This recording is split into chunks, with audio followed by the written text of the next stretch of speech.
다 함께 교회 광고 영상을 시청하시겠습니다. 주님만 의지하고 변화된 소수가 되어가길 원하고 주님 저를 사용해 주시고 이 교회를 사용해 주시고 우리에게 능력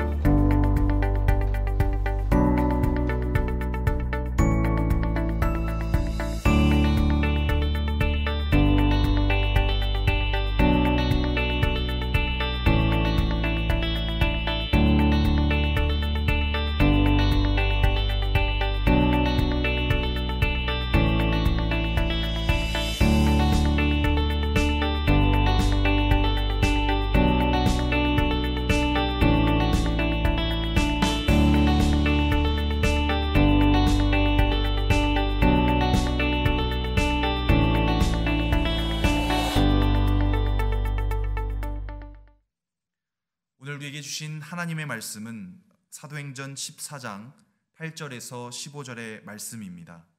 제가 한 절 읽고 여러분들이 한 절씩 교독하시겠습니다. 루스드라에 발을 쓰지 못하는 한 사람이 앉아 있는데 나면서 걷지 못하게 되어 걸어본 적이 없는 자라. 바울이 말하는 것을 듣거늘 바울이 주목하여 구원받을 만한 믿음이 그에게 있는 것을 보고 큰 소리로 이르되 내 발로 바로 일어서라 하니 그 사람이 일어나 걷는지라. 무리가 바울이 한 일을 보고 루가오니아 방언으로 소리질러 이르되 신들이 사람의 형상으로 우리 가운데 내려오셨다 하여 바나바는 제우스라 하고 바울은 그 중에 말하는 자이므로 헤르메스라 하더라. 시외 제우스 신당의 제사장이 소와 화환들을 가지고 대문 앞에 와서 무리와 함께 제사하고자 하니 두 사도 바나바와 바울이 듣고 옷을 찢고 무리 가운데 뛰어들어가서 소리질러 이르되 여러분이여 어찌하여 이러한 일을 하느냐. 우리도 여러분과 같은 성정을 가진 사람이라.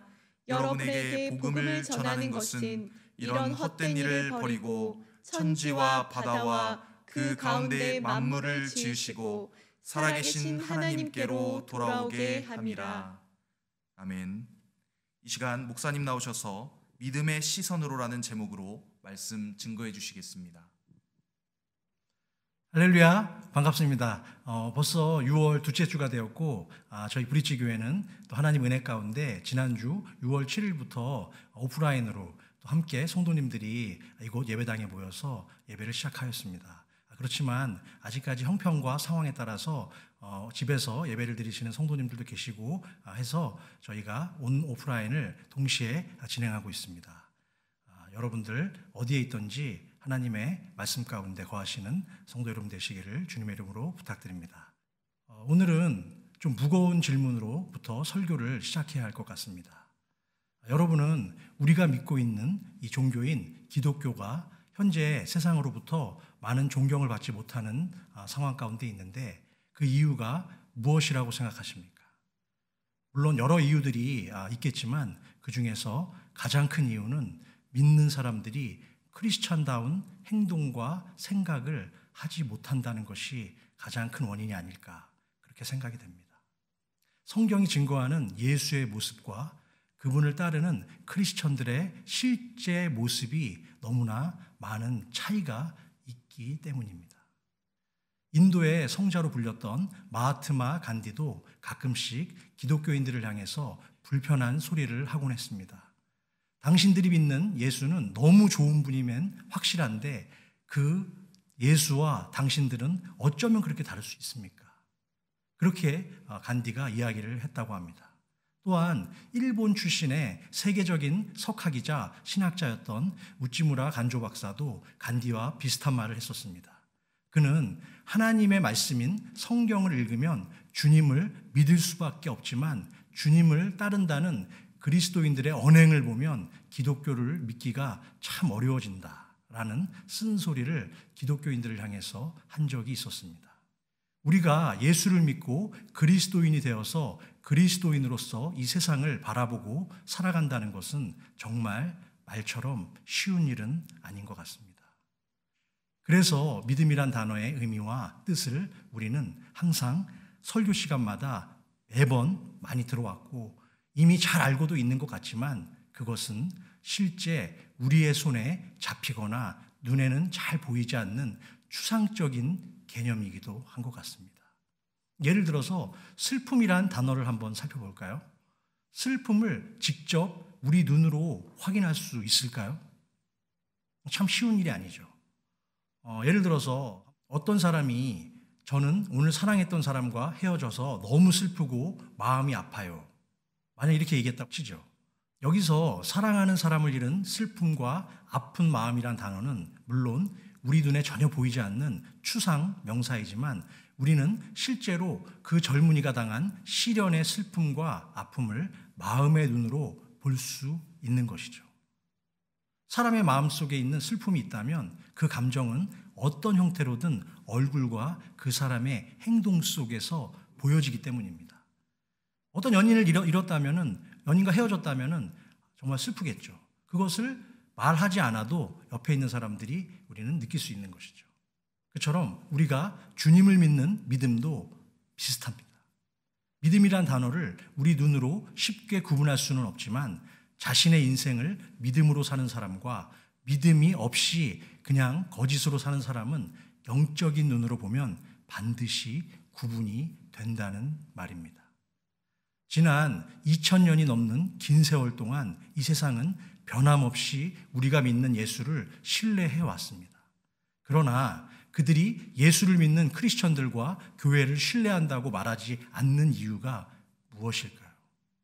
그것은 어쩌면 인도의 간디나 일본의 석학, 우찌무라 간조처럼 자기가 만났던 크리스천들의 믿음의 모습과 실제로 보여진 그들의 삶의 모습 사이에 너무나 크고 엄청난 간극이 존재했기 때문인지도 모르겠습니다. 사랑하는 성도 여러분, 예수를 믿는 우리와 믿지 않는 세상 사람들과의 가장 큰 차이는 무엇일까요? 그것은 믿음의 시선이 있냐 없냐에 대한 믿음의 시선 유무인 것 같습니다. 하나님을 만난 인간의 참된 믿음은 어떤 형태로든 결국 그 모양이 확연하게 드러날 수밖에 없기 때문입니다. 오늘 우리는 믿음이 흔들리고 의심이 만연한 이 세대 속에서 살아가고 있습니다. 과연 믿음의 시선으로 바라본다는 의미는 무엇일까요? 또한 그런 믿음의 시선으로 살아가는 자들에게 나타나는 성령의 역사는 무엇일까요? 오늘 우리는 함께 사도행전의 말씀을 통해서 그것을 찾아보는 의미 있는 시간이 되기를 주님의 이름으로 부탁합니다. 가장 먼저 첫 번째 소제목입니다. 성령의 역사는 하나님의 말씀 듣기를 사모하는 사람에게 나타납니다. 그렇습니다. 오늘 우리가 읽은 본문의 배경을 먼저 간단하게 살펴보면 1차 전도여행을 떠난 바울과 바나바 일행은 비시디아 안디옥과 그로부터 동남쪽으로 약 100마일 정도 떨어져 있는 이고니온에서 하나님의 말씀인 복음을 전했습니다. 그 결과 많은 유대인들과 헬라의 이방인들이 예수를 영접하는 놀라운 복음의 역사가 그들을 통해서 일어났습니다. 그러나 그곳에서도 복음을 거부하고 바울과 선교팀을 질투하고 시기하는 유대인들이 존재했다라는 것이죠. 그들은 수적으로 우세한 이방인들을 선동해서 그리스도인들에게 반감을 품게 했고 또한 바울과 바나바 일행을 따라다니면서 회방하고 그들을 괴롭혔습니다. 그들의 계속된 핍박과 환난 속에서 어쩔 수 없이 바울과 선교팀은 다시 짐을 싸게 되고 이고니온에서 남쪽으로 약 30마일 정도 떨어져 있는 루가오니아 지역의 루스드라 성으로 도망을 가게 되었습니다. 2000년 전 당시 30마일 정도면 거의 쉬지 않고 계속 걸어서 하루 반나절 이상을 걸리는 아주 엄청나게 먼 거리였습니다. 그렇게 도망치듯이 루스드라 성으로 들어갔을 때 거기서 어떤 사건이 일어났습니까? 본문 8절에 나와 있습니다. 한번 읽어볼까요? 루스드라에 발을 쓰지 못하는 한 사람이 앉아 있는데 나면서 걷지 못하게 되어 걸어본 적이 없는 자라. 여기서 바울과 바나바가 한 사람을 만났는데 본문은 그 사람을 가리켜서 세 가지로 묘사하고 있습니다. 그 사람의 모양에 대해서 어떤 사람인지는 지금 보여주고 있는 것이죠. 첫 번째 뭐죠? 발을 쓰지 못한다. 이렇게 얘기하고 있죠. 그 다음은 나면서 걷지 못하게 된 사람이다 라고 표현하고 있고요. 끝으로 걸어본 적이 없는 사람이다라고 이야기하고 있습니다. 다리가 불편한 장애인이라는 것을 구체적으로 설명하기 위해서 같은 말을 3번이나 되풀이합니다. 이 말은 이 사람은 의학적으로 어떤 치료를 하더라도 전혀 회복이 불가능하다는 것을 말해주고 있다는 것이죠. 계속해서 9절 한번 읽어보겠습니다. 바울이 말하는 것을 듣거늘 바울이 주목하여 구원받을 만한 믿음이 그에게 있는 것을 보고, 이 사람이 몇 살인지 어떻게 살아왔는지는 알 수 없지만 태어난 이후로 성인이 되기까지 한 번도 일어서거나 걸어본 적이 없이 평생 하반신 마비가 되어서 살았다면 그의 삶은 그야말로 절망과 고통 그 자체였을 것이라고 상상할 수 있습니다. 그런데 그 장애인은 지금 무엇을 하고 있습니까? 9절 상반절에 보니까 바울이 말하는 것을 듣거늘, 바울의 설교를 통해 하나님의 말씀을 그는 지금 경청하고 있다라고 성경은 증거하고 있습니다. 바울과 바나바 선교팀은 항상 새로운 선교지에 도착하면 여러분 가장 먼저 찾아가는 곳이 있었습니다. 그곳은 어디였을까요? 바로 유대인들이 모여있는 회당이었습니다. 유대인 회당은 항상 많은 사람들로 붐볐고 여러 사람들이 손쉽게 만날 수 있는 그런 사람들이 많이 모여있는 장소였기 때문에 그곳을 복음을 전하는 장소로 그들이 택하는 것은 어쩌면 너무나 당연한 것이죠. 그들이 항상 회당을 먼저 찾았던 이유가 바로 여행 중에 새로운 곳에 방문을 하면 우리도 인포메이션 센터를 찾는 것과 같은 원리로 그들은 유대인 회당을 통해서 자신들의 선교에 도움도 받고 현지 사정도 알 수 있는 그런 기회를 얻었기 때문입니다. 그러나 이전의 모습과는 다르게 루스드라 성에 막 도착한 바울과 바나바 일행은 가장 먼저 유대인 회당으로 지금 향하지 않고 있다는 것을 우리는 알 수 있다는 것이죠. 왜냐하면 로마 제국의 은퇴 군인들이 가장 많이 살았던 곳이 바로 루스드라 성이었어요. 그래서 유대인들이 많지 않았기 때문에 그 지역에 따로 유대인 회당이 존재하지 않았던 것 같습니다. 그래서 바울은 루스드라 사람들을 위해서 야외 광장에서 복음을 전하고 있는 것이죠. 밖에서 지금 예배당이 아닌 밖에서 광장에서 사람들을 향해서 복음을 선포하고 있는 것입니다. 그런데 여러분, 만일 루스드라 성에서 유대인들을 위한 회당이 있어서 바울이 바로 회당으로 찾아갔다면 어떻게 됐을까요? 그랬다면 오늘 사건의 주인공인 그 장애인이 회당에 들어올 수 없었을 것입니다. 당연히 못 들어왔겠죠. 그 당시의 관습상 몸에 장애를 가진 사람은 저주받은 사람으로 간주되었기 때문에 회당 출입이 자유롭지 못했고 바울이 전하는 복음을 회당에서 들을 가능성은 전혀 없었기 때문입니다. 루스드라 성에 유대인 회당이 없었다는 것은 그 장애인에게는 놀라운 하나님의 은혜였다는 것이죠.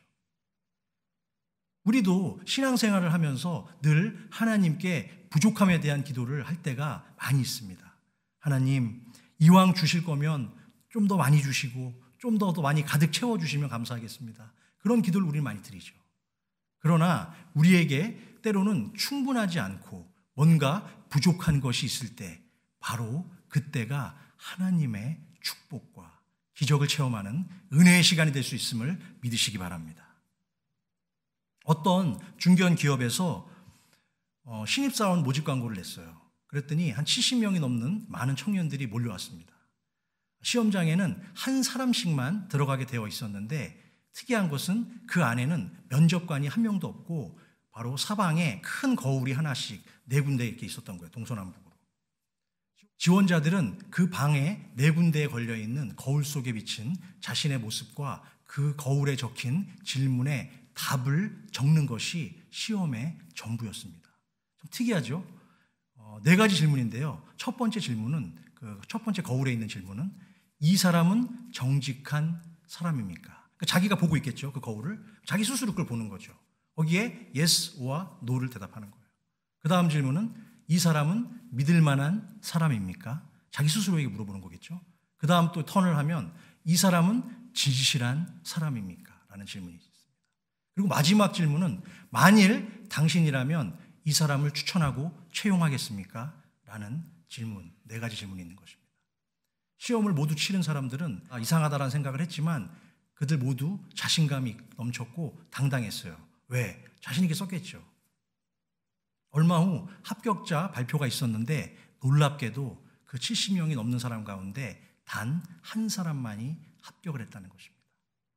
그 합격된 청년의 답안지에는 4번 모두 아니요 라는 답이 적혀 있었다고 합니다. 그 회사는 정직한 사람, 즉 자기의 부족함을 솔직하게 담담하게 고백할 수 있는 용기 있는 사람을 원했고 바로 그 한 사람이 되었다라는 것이죠. 이처럼 우리도 늘 자신의 부족함과 연약함을 깨닫고 하나님의 말씀의 거울 앞에 날마다 겸손하게 순종하며 나아가야 될 줄로 믿습니다. 특히 요즘 같은 코로나의 위기 속에서 요즘에 보니까 또 재확산된다 이러면서 계속 지금 미국도 지금 200만 명이 넘는 확진자가 나왔고 그리고 계속해서 지금 사망자가 발생하고 있는데 이런 위기 속에서 주일에 교회에 나와서 하나님의 말씀을 경청한다는 것도 어떻게 보면 이제는 가볍게 볼 일이 아닌 것 같습니다.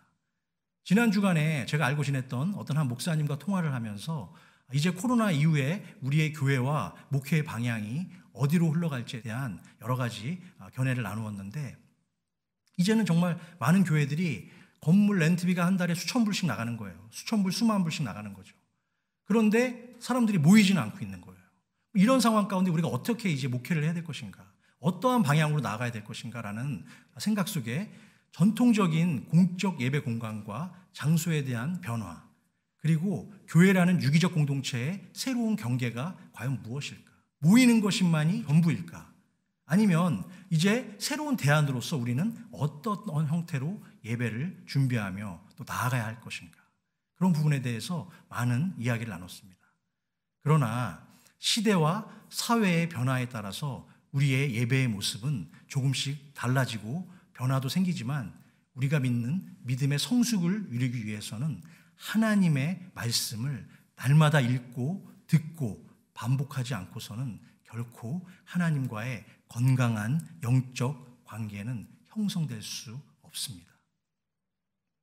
오늘의 주인공인 하반신 장애인은 지금 야외에서 설교하고 있는 바울 목사님의 말씀을 여러분 대충 들은 것이 아니라 뭐라고 그랬죠? 처음부터 끝까지 온 마음과 정성을 다해서 집중했다라고 말씀하고 있습니다. 바울은 하나님의 말씀을 전하면서 자신의 설교를 듣기 위해서 그 자리에 모여든 많은 사람들 중에서 특별히 자신의 말씀을 눈과 귀가 뚫어져라 집중하고 있는 그 하반신 장애인을 향해서 주목했다는 것입니다. 그리고 바울은 직감적으로 그에게 구원받을 만한 큰 믿음이 있다는 것을 자신의 눈으로 확인하였습니다. 이제 두 번째로 성령의 역사를 경험하며 살아가는 사람에게 나타나는 믿음의 특징은 무엇일까요? 두 번째, 성령의 역사는 하나님의 말씀에 온전히 순종하는 사람에게 나타납니다. 계속해서 본문 10절 말씀입니다. 큰 소리로 이르되 내 발로 바로 일어서라 하니 그 사람이 일어나 걷는지라. 바울이 설교하다가 말고 생전 처음 보는 사람을 주목하고 그런 명령을 할 수 있었던 것은 바울의 눈에는 그 사람의 믿음이 훤히 보였기 때문입니다. 성령이 함께하는 사람이었던 바울의 눈에는 그곳에 모인 많은 사람들 가운데 딱 한 사람을 주목하여 보았다라는 거예요. 그러나 여기서 중요한 사실은 그가 아무리 바울이 선포하는 말씀에 푹 빠져서 경청했다 하더라도 바울이 그 사람을 주목하지 않았다면 그의 병은 고쳐질 수 없었다라는 것이에요. 하나님의 말씀이 선포되는 가운데 두 사람의 눈이 마주쳤고 성령의 강력한 불꽃이 튄 것입니다.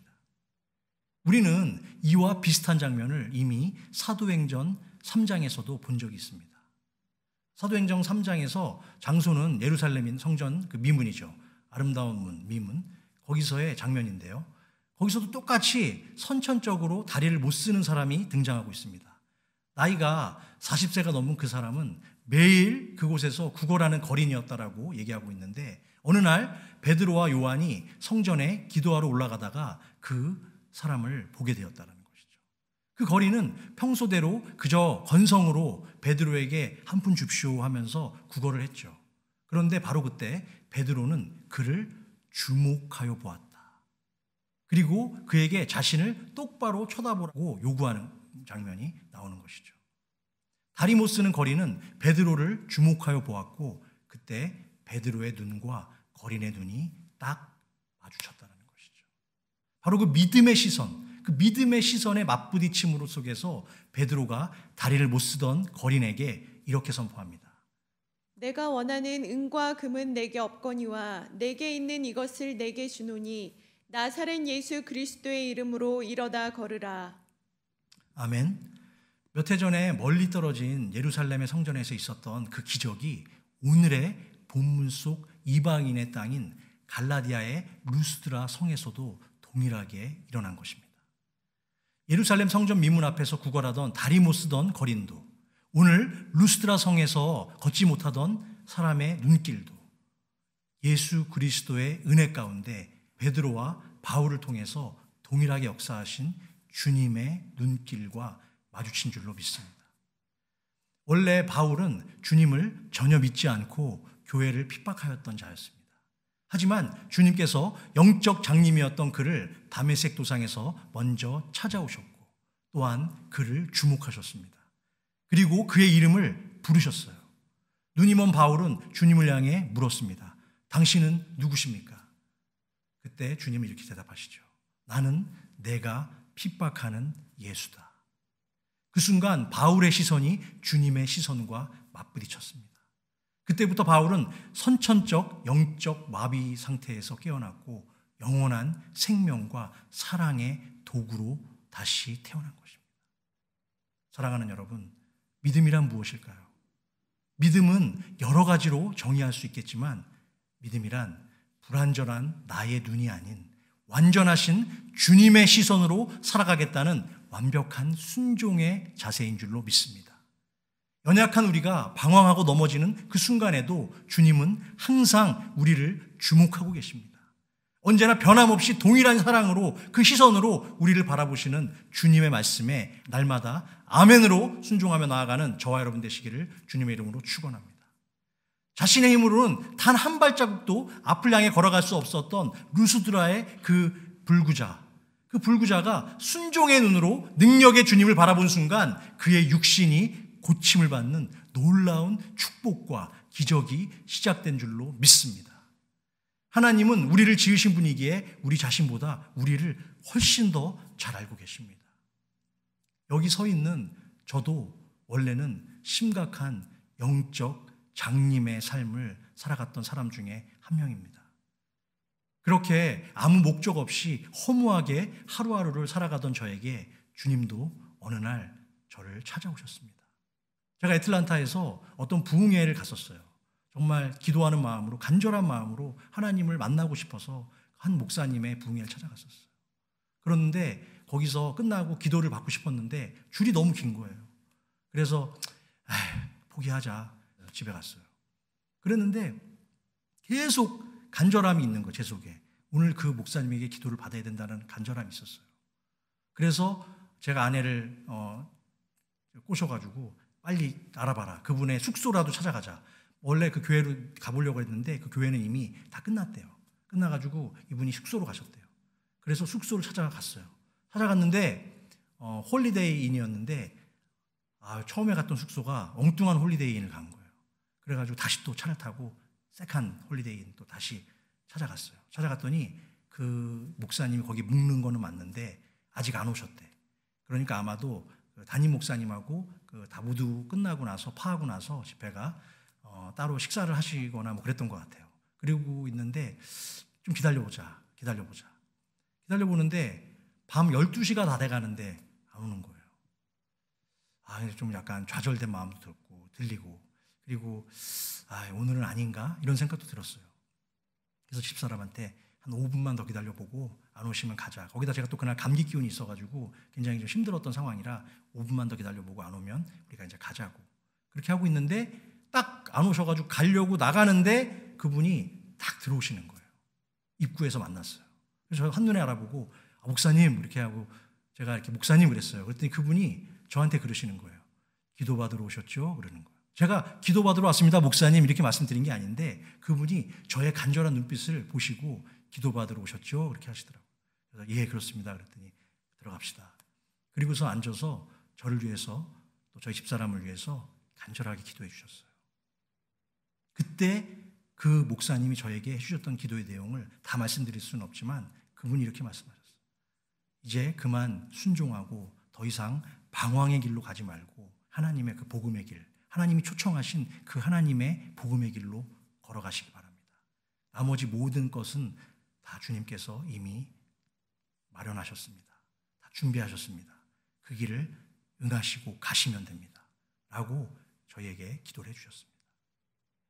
그 초청에 응하고 주님의 시선을 바라보았을 때 주님께서는 선천적인 영적 장님이었던 저를 하나님의 한없는 사랑과 은혜로 다시 일으켜 세워주셨고 저희는 믿음으로 애틀란타에서 신학교를 찾아서 이곳 LA까지 올 수 있었습니다.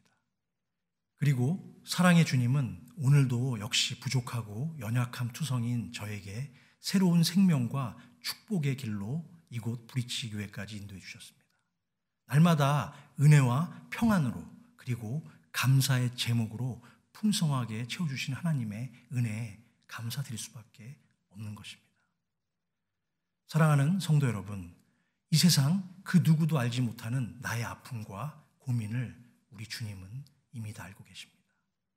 내 가족도 배우자도 알지 못하는 마음속 깊은 고민까지도 주님은 벌써 알고 파악하고 계십니다. 그동안 너무 힘들어서 아무에게도 할 수 없었던 나만의 더럽고 추악한 모습조차도 우리 주님은 이미 다 알고 계십니다. 이제 저와 여러분은 주님의 그 부르심에 오직 믿음의 시선으로 바라보고 순종하는 일만 남은 줄로 믿습니다. 이제 오늘의 세 번째, 마지막으로 성령의 역사를 경험하며 살아가는 사람에게 나타나는 믿음의 특징은 무엇일까요? 성령의 역사는 하나님에 대한 올바른 믿음과 지식을 추구할 때 나타납니다. 병자가 고침을 받는 놀라운 축복과 기적이 일어나자 루스드라 사람들은 정말 어떤 여러 가지 반응들이 나타납니다.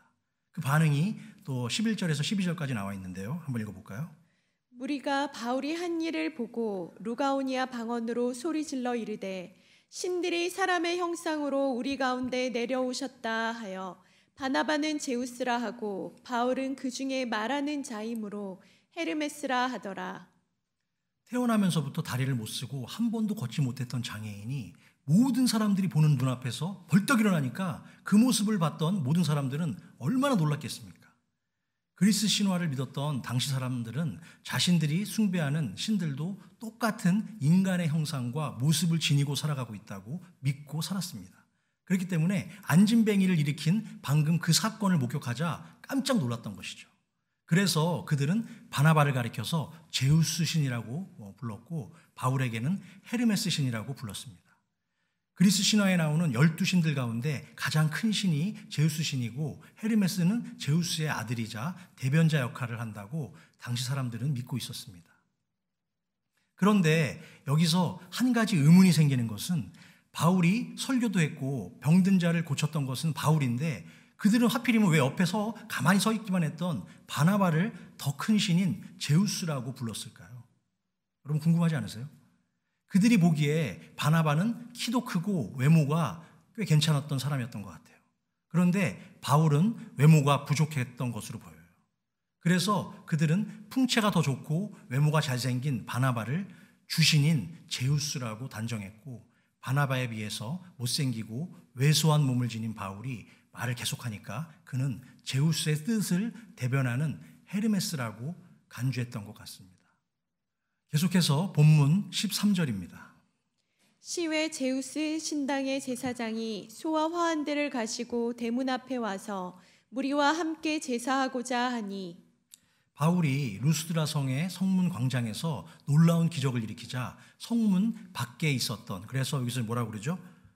시외라고 하죠. 성문 밖에 있었던 제우스 신당을 관할하던 제사장이 제우스와 헤르메스라고 생각되는 바나바와 바울을 직접 영접하고 그들에게 제사를 드리기 위해서 바칠 제물들과 꽃을 가지고 바나바와 바울이 있는 성문 앞에 나타난 것이었습니다. 그런 사실을 알게 된 바울과 바나바는 어떤 반응을 보일까요? 본문 14절, 15절 계속해서 읽어보겠습니다. 두 사도 바나바와 바울이 듣고 옷을 찢고 무리 가운데 뛰어 들어가서 소리 질러 이르되 여러분이여 어찌하여 이러한 일을 하느냐 우리도 여러분과 같은 성정을 가진 사람이라 여러분에게 복음을 전하는 것은 이런 헛된 일을 버리고 천지와 바다와 그 가운데 만물을 지으시고 살아계신 하나님께로 돌아오게 함이라. 그들은 즉시 자신들의 옷을 찢는 행동을 했습니다. 그 당시에 유대인들은 큰 슬픔을 당했거나 아니면 하나님 앞에 어떤 죄가 되는 일을 저질렀을 때 자신이 입고 있던 옷을 찢고 자신의 슬픔이나 분노를 표현하는 그런 행동을 했었습니다. 한마디로 바울과 바나바는 자신의 분수를 잘 알고 있는 겸손한 성품을 소유한 믿음의 사람들이었습니다. 다리를 못 쓰던 사람에게 네 발로 바로 일어서라 라고 명령한 것은 분명히 바울이었습니다. 그러나 그 기적은 자신을 통해 역사하신 하나님의 능력임을 바울은 더 정확히 알고 선포한 것입니다. 사실 바로 이 순간은 굉장히 위험한 순간이었습니다. 이때 바울과 바나바에게 사실 얼마나 좋은 순간입니까? 그냥 한 번만 슬쩍 눈 감고 넘어가면 영웅적인 존재로 자신들이 찬송과 경배를 받을 수 있고 그들 앞에서는 신이 되는 거잖아요. 얼마나 사실은 그 명예의 욕과 그런 어떤 세상적인 걸 다 가지는 그런 순간입니까? 그러나 그것은 영적인 교만으로 빠지기 쉬운 마귀의 장난과 유혹입니다. 마귀가 예수님을 유혹했던 것 중에 하나도 바로 이것이었죠. 내 능력을 보여라. 그러면 사람들이 너를 떠받들고 따를 것 아니냐. 그러면서 마귀는 계속해서 유혹하는 것이죠. 이런 교만과 자기를 우상화하는 아주 위험한 모습이 현재 우리가 속한 교회 공동체 안에도 충만하다는 것이 문제입니다. 바울은 자신이 복음을 전하는 분명한 이유가 하나님을 모르는 자들을 향해서 더 이상의 헛된 일을 버리고 천지 만물을 창조하신 하나님께로 돌아오라고 정확한 자신의 사명과 분수를 알고 있었다는 것이죠. 여기서 바울이 그들에게 버리라고 말한 헛된 일이란 과연 무엇일까요? 그것은 하나님을 떠나서 욕망과 탐욕의 모습을 그렇게 살아가는 우상, 그리고 우상에게 절하는 모든 모습들, 그런 일들, 그런 것이 다 바로 헛된 일인 것이죠. 우리의 눈에 보이는 모든 것들, 그런 것들은 영원할 것 같지만 결코 영원하지 않습니다. 언젠가 때가 되면 완전히 썩어 없어져 버릴 세상의 것에 집착하느라 자신의 단 한 번뿐인 인생을 낭비하는 것처럼 어리석고 헛된 일이 또 어디에 있겠습니까? 우상은 뭘까요? 죄와 욕망으로 타락한 인간이 자기를 높이기 위해서 만든 모든 것들, 그것이 바로 우상입니다. 그래서 헛된 우상을 숭배하지 말라고 성경은 우리에게 계속해서 말씀하고 계십니다. 참고구절 하박국 2장 18절에서 19절까지 말씀입니다. 새긴 우상은 그 새겨 만든 자에게 무엇이 유익하겠느냐? 부어 만든 우상은 거짓 스승이라. 만든 자가 이 말하지 못하는 우상을 의지하니 무엇이 유익하겠느냐? 나무에게 깨라 하며 말하지 못하는 돌에게 일어나라 하는 자에게 화 있을진저 그것이 교훈을 베풀겠느냐? 보라, 이는 금과 은으로 입힌 것인지 그 속에는 생기가 도무지 없느니라. 이 세상에는 아직도 여러 가지 모양의 우상들을 자신의 신으로 섬기는 사람들이 너무나 많이 있습니다. 한 몸통에 여러 개의 팔을 지닌 신상도 있고 얼굴에 여러 개의 눈을 붙인 그런 신상들도 있습니다. 그러나 제 아무리 나무와 돌에 아무리 많은 팔과 눈을 붙인다 해도 그 우상에 붙어있는 팔과 눈으로 세상의 모든 사람들을 살펴볼 수는 없습니다. 그러나 하나님께서는 형체가 없는 영적인 존재이기 때문에 시간과 공간의 지배를 받으시지 않으십니다. 우리 하나님은 어디에 있든지 우리가 무엇을 하든지 항상 우리와 함께해 주시는 하나님인 줄로 믿습니다. 내가 어디를 가고 무엇을 해도 누구를 만나도 전능하신 하나님은 항상 여러분과 제 곁에서 함께 하시고 우리를 인도하십니다. 선한 곳으로 인도하신다는 것이죠. 이제 오늘의 말씀을 맺고자 합니다. 우리가 믿는 하나님은 눈에 보이는 하나님이 아니신 건 분명합니다. 그러나 하나님을 믿는 믿음에는 역설이 한 가지 있습니다. 그것은 눈에 안 보이는 하나님을 믿는 우리의 믿음은 눈에 보인다는 것입니다. 물론 믿음 자체가 보이는 것은 아니지만 적어도 믿음을 가지고 살아가고 있다는 것은 우리가 알 수 있다는 것이죠. 물론 처음부터 남에게 보이려고 행동하는 것은 위선자이지만 하나님을 인격적으로 만나고 믿은 사람의 삶에는 믿음이 그 사람의 삶을 통해서 밖으로 보여질 수밖에 없기 때문입니다. 우리도 조금만 사실 가까운 사이면 다 알 수 있습니다. 누가 진짜 믿음을 가진 사람인지, 누가 자기 마음대로 살고 있는 사람인지, 누가 믿음이 강한 척하는 쇼를 하는지 우리는 다 영적으로 느낄 수 있습니다.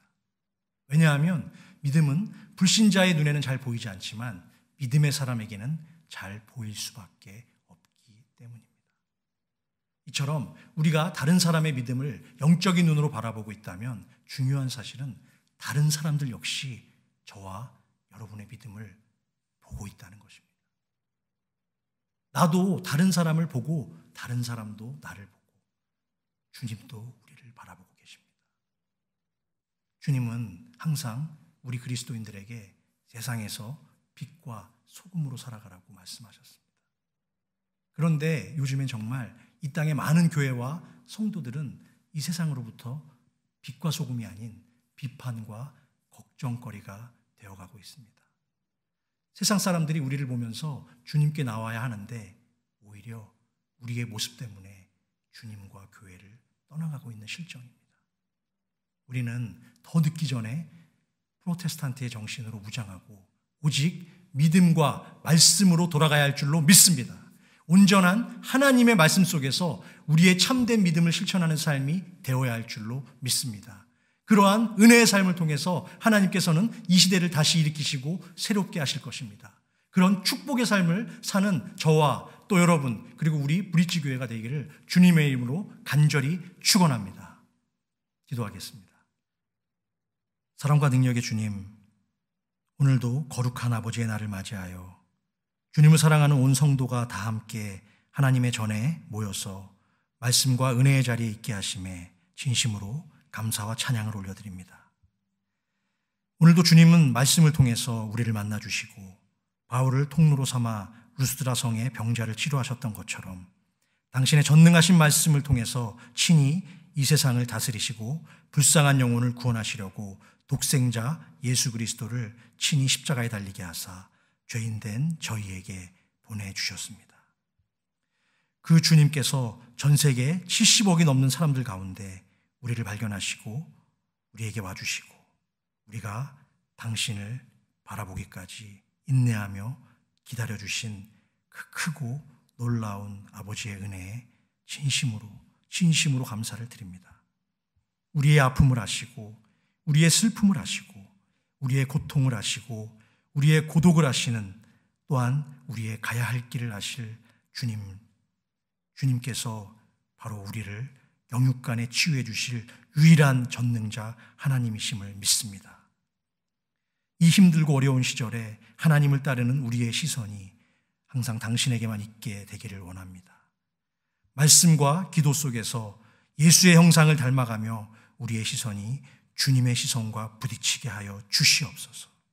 그리하여 이제는 더 이상 선천적 영적 마비자의 어리석은 인생이 아닌 다시 복음과 말씀으로 살아가고 그 받은 은혜를 많은 사람들과 더불어 나누고 살아가는 주님의 영원한 축복의 통로로 저희를 사용하여 주시기를 간절히 바라고 원하나이다.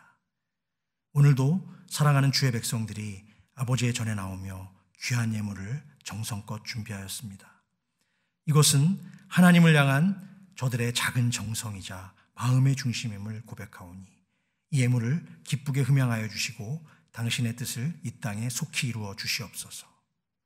또한 하늘의 신령한 은혜와 땅에 그림진 축복으로 저들의 인생 속에 날마다 넘치는 은혜를 경험하는 놀라운 기적을 경험하게 인도하여 주시옵소서.